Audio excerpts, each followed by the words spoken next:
everyone, welcome back. My name is Andrea. I am the Knitting PT and I'm your host here on the Knitting PT YouTube channel. You can also find me on Instagram where I post maker self-care reels for tips for posture, ergonomics, strengthening, stretches, all kinds of things for crafters, especially knitters, crocheters, spinners, pretty much any kind of fiber art.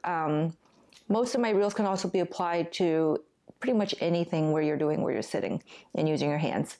I'm an orthopedic physical therapist who loves to knit, who loves yarn and fiber, and and this is my channel where I talk about what I'm making, what I'm working on, what I'm dreaming up, planning, all sorts of things. So let's get to it.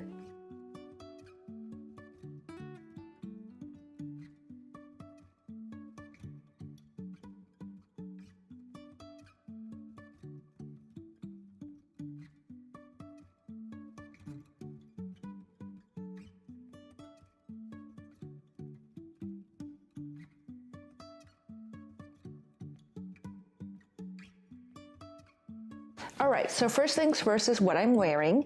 You'll notice that there are some changes. For instance, I am wearing a microphone, and hopefully from now on the audio will be much better, and hopefully the microphone isn't too much of a distraction. But what I'm wearing, this is the patchwork pullover by Perfectly Knotted Claire Jackson. And as you can see, it is a patchwork pullover. It is in tarsia, done in the round. Let me stand up and give you the full view here. So the front and the back is mirrored the same, and you can use however many colors you want. I chose to use seven colors, and these are all colorways from the Woolberry Fiber Co. Anne of Green Gables Club that she did in 2022? Yes, 2022. And details for what these colorways are can be found on my Ravelry page, which, speaking of, everything I talk about today will be linked in the description box below. Links to my website, my online shops where I sell wrist and hand care kits and on-demand videos for strengthening and stretching various body parts. I also do virtual ergonomic consults for any crafters out there who would like me to take a look at their posture and ergonomics when they're crafting to help them optimize it and decrease any potential pain or any existing pain and aches. I also have links to my Patreon, my Ko-Fi, and my Ravelry page where you'll find all my project pages with some additional notes. And I will link any designers, dyers, makers I talk about today too. Okay.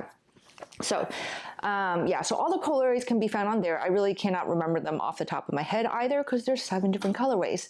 But I love this pattern. This pattern was my first time I ever did intarsia, and it was surprisingly easier than I thought it would be. I think intarsia is one of those things that, is kind of seems really scary, the way steeking is, and brioche. I mean, steeking I still haven't tried. So I haven't tried that, but like brioche and that kind of thing. But it's really very simple. And Claire does a wonderful job laying it out in the pattern and helping you out, especially if you've never done it before. Like I was a complete newbie to intarsia, and I think it came out pretty well. Yeah, so that is what I'm wearing. And it is the perfect fall palette. Fall palette, and very autumnal, and fall is definitely in full swing here in central New Jersey. So yeah, I love it. So that's what I'm wearing today.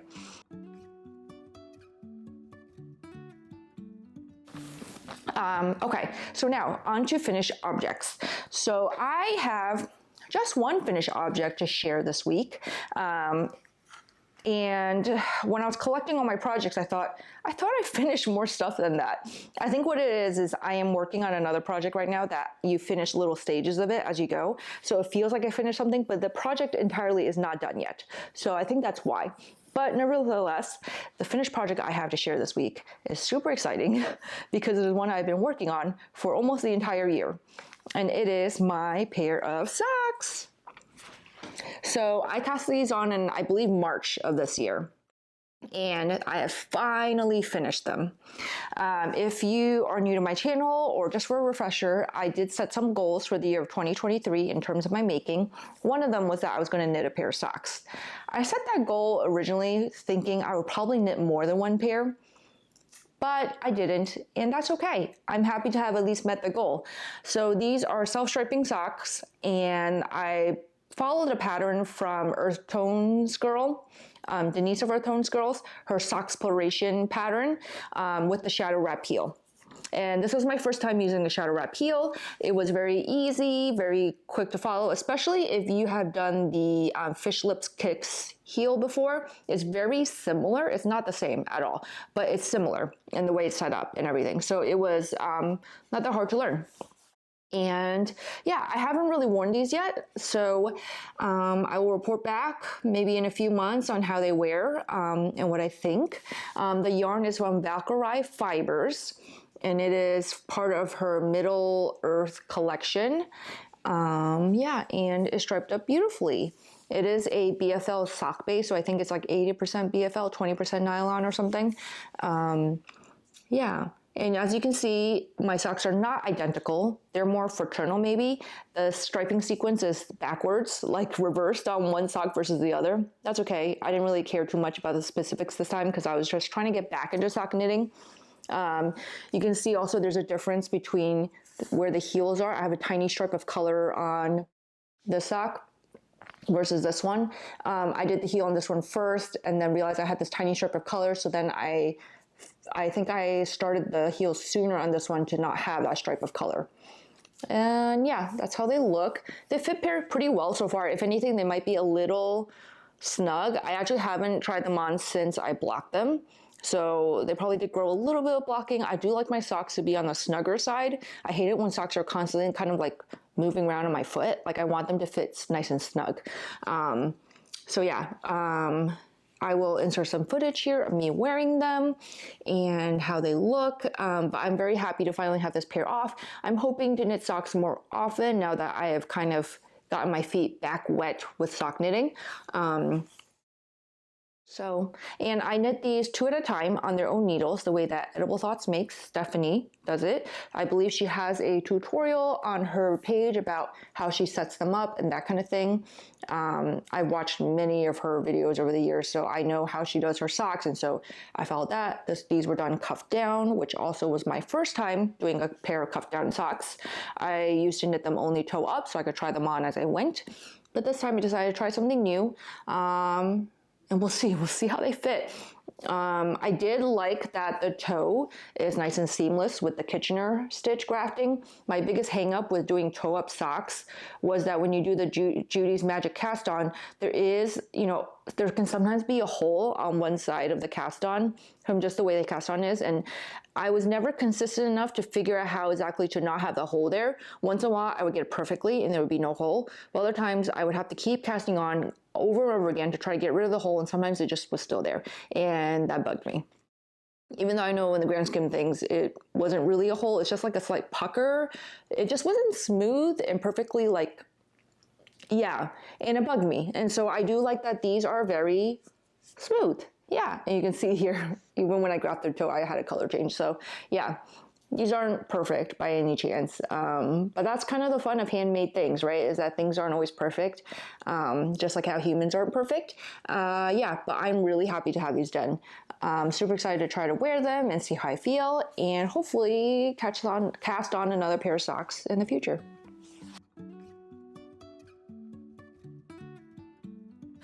Okay, moving on to works in progress. I have lots of things to share with you today. Or it feels like lots of things. I don't know. Again, I'm looking at the pile of stuff in front of me and it doesn't feel like there's actually that much. I think what it is I have like 6 or 7 active works in progress, but it's just I haven't been working on all of them. I've been focusing on 3 in particular a lot, just because out of those 3, 2 have deadlines and 1 is just one I would like to get done sooner rather than later. So let's get started. Let me show you first this. So last episode,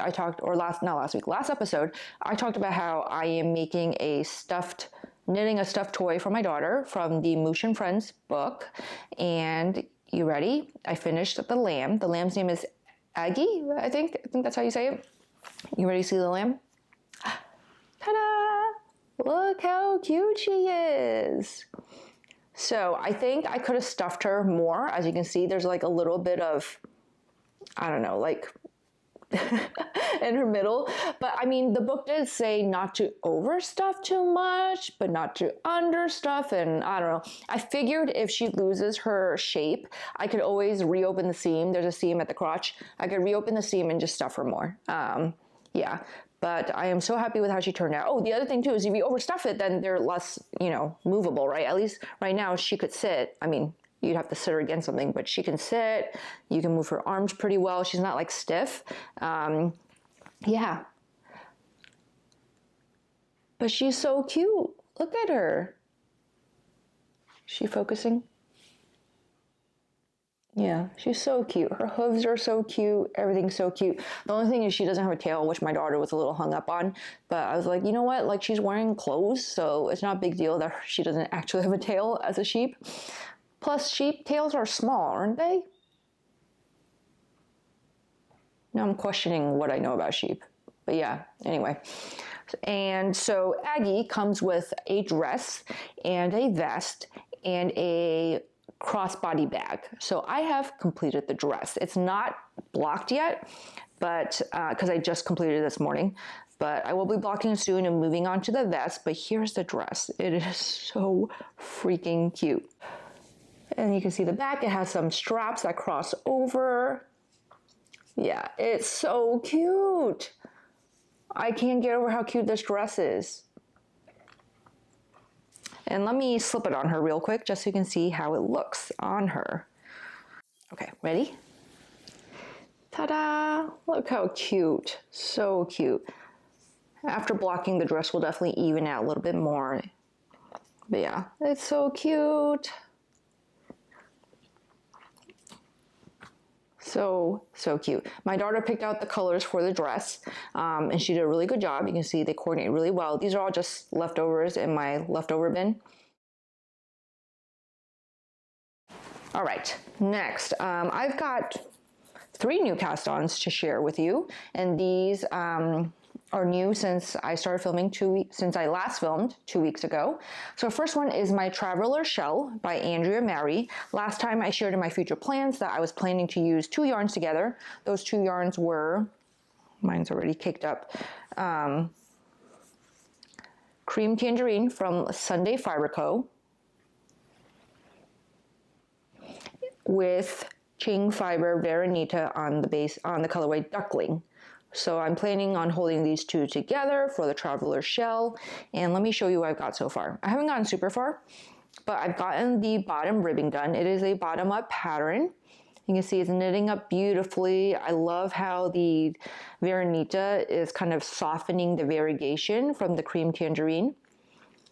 Yeah, but yeah, it looks really pretty. I'm really excited to keep working on it. It's probably going to take a back burner for now, and I'll probably pick it up to work on it once in a while until my other 2 whips are finished. And so speaking of those other 2 whips, one of them is a sample knit. So I teased last time that I am doing a sample knit, and this sample knit is for Allie of Explore Knits. She has a new collection coming out in January 2024, and it's called the Monochrome Collection. And it's supposed to be a collection of 30 tonals, and I am super excited. I've been really into a big tonal phase recently in the past maybe year. I've been really loving tonals, and I especially really love Allie's tonals. They're very consistent in the way they're dyed. And yeah, so when she asked for sample knitters, I kind of jumped up at the opportunity to sample knit. I don't usually sample knit, but I was like, I need to see what some of these tonals are ahead of time. I just need to. So I volunteered, she accepted me, and I am sample knitting the Koi, I don't know how to say it, Koi pullover. It is a pattern from the Wandering Flock. It was just released like maybe a month ago. It is an Intarsia V-neck pullover. And so given my recent experiences in Intarsia, I was pretty happy and pretty confident that I can knit this up for her in a way where it looks really good. So she sent me the yarn for it recently, and I cast on right away. And are you ready? I think I just gave you a small sneak peek there. It is a color that is totally not in my wheelhouse, not my palette, but if anything, it makes it easier for me to give this back to her. I was thinking if she had given me colors that I would absolutely love, I would have a really hard time giving back to her. Like, of course, like I would give it back to her because a sample knit, but I would have a really hard time like letting it go. And with the colors she sent me, they're beautiful, but they're not something I would usually wear. So I will have no issue sending them back to her, but I am enjoying it. So look at this neon pink. So this is In My Neon Era by Explore Knits. This is not a new colorway. She's released this, I think, in the summer for her summer market. This is beautiful neon pink. And so you can see here, I've got the back of the body, and now I'm working on the V-neck front on one side. I just finished this side yesterday, so I'll be picking up the stitches for the other side before joining the round. There's little intarsia blocks. I'm gonna wait to show you what the contrast color is until I'm knitting up together, just kind of as a fun surprise. The contrast color is a new tonal for the collection. It doesn't even have a name yet, but I'm really excited to show you. So yeah, but this is beautiful. Like, I am appreciating this neon pink. I really am. Don't get me wrong, I'm not gonna wear it. I won't wear this color, at least not as a main color for a sweater, but I do appreciate how beautiful it is, and it's working up beautifully. The pattern is well written, and it's really easy to understand so far. Yeah, so this is that. I'm really excited to keep working on this, get this done, get it sent back to Allie as soon as possible. Yeah, and it's gonna look stunning on her too. All right, my next cast on that I did was a test knit.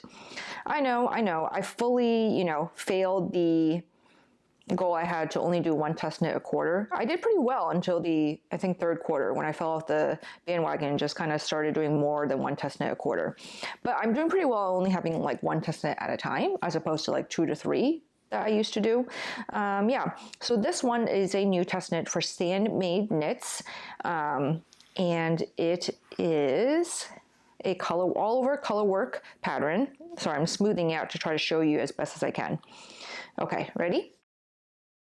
Here it is. So I opted to do more of a lower contrast here. And I'm gonna hold up close, and I'll have some B-roll footage to show you everything up close too. And this is all an Explorer Knits on her Rockies DK base. The main color is Fur. This beautiful forest green. And then my contrast colors are Velvet, which is a warm magenta. And then there's Snout, which is a kind of warm, cool brown. And then the purple is supposed to be Avenoir, but I believe it was from her maybe Leave No Traces collection, where there wasn't really a label name for it. And it is, you work one color at a time with this, so there's no like stranded pullover. What am I saying?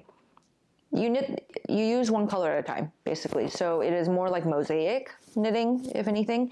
I don't have the collar done yet. I am planning to do the collar next. I just separated for sleeves yesterday. So I'm planning to do a collar next, just because I like the way it looks better, to have a more finished collar look as you continue working on it. Also, then when you try it on, it gives a more accurate depiction of how it'll sit on your body. Yeah, so I will be working along on this. I'm pretty happy with it so far and how it's going. I opted to carry my contrast colors all the way up instead of like cutting them constantly and having a million loose ends. We'll see how it blocks out, but so far this is where I'm carrying it up. You can see it kind of peeks through a little bit sometimes in the raglan, but it's not awful. I'm okay with it. Yeah, and I think with blocking, the yarn will plump a little bit and kind of cover the yarn going up the sides. Yeah. So that is, and I didn't even say a name. This is called a syncopated sweater.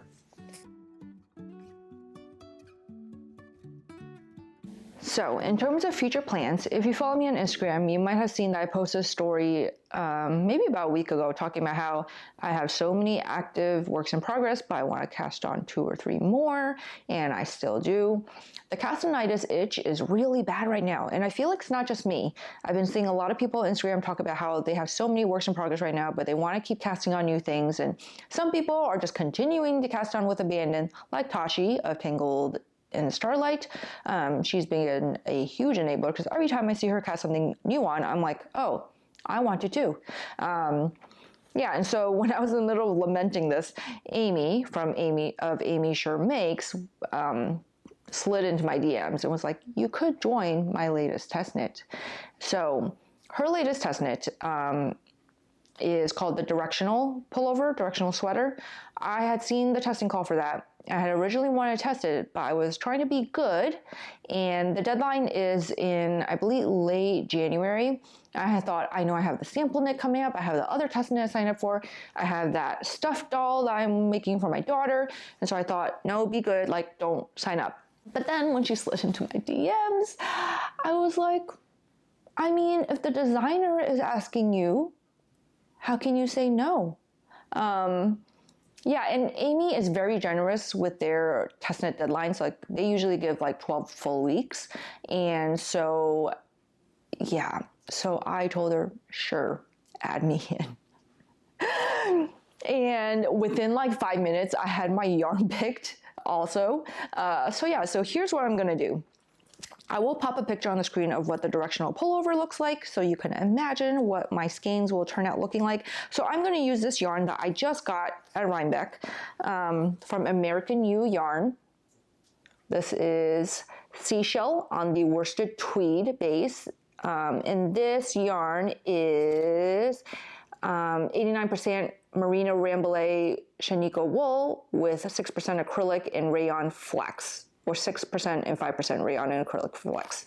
Yeah, it is beautiful. It's this beautiful kind of neutrally colorway. And I'm going to pair it with a contrast color with this from Woolberry Fiber Co. So this is Ode to Summer. And this was a collective colorway from, I think, the summer of 2021. And I have 2 skeins of it, which should be perfect for this pullover. Yeah, and I think it'll go together beautifully. Look at them together. Yeah, so I am going to cast on soon. I actually already caked up a skein of my main color. I just haven't cast on yet, but the cast on will be coming. Yeah, I'm really excited. So that is it for this episode. I hope you enjoyed it, and please feel free to let me know in the comments, are you also feeling the cast-on-itis itch, or is it just me? Like, anyone else out there also feeling it? Yeah, I don't know what it is. Maybe it's the changing weather or the holiday season coming up, but I'm just feeling so much creative energy and inspiration. It's really fun. Don't get me wrong. I just really wish I had like a clone of me who could knit all day long while I still do my usual work in raising children stuff. Yeah. Anyway, thanks for tuning in. I will see you all next time. Happy knitting.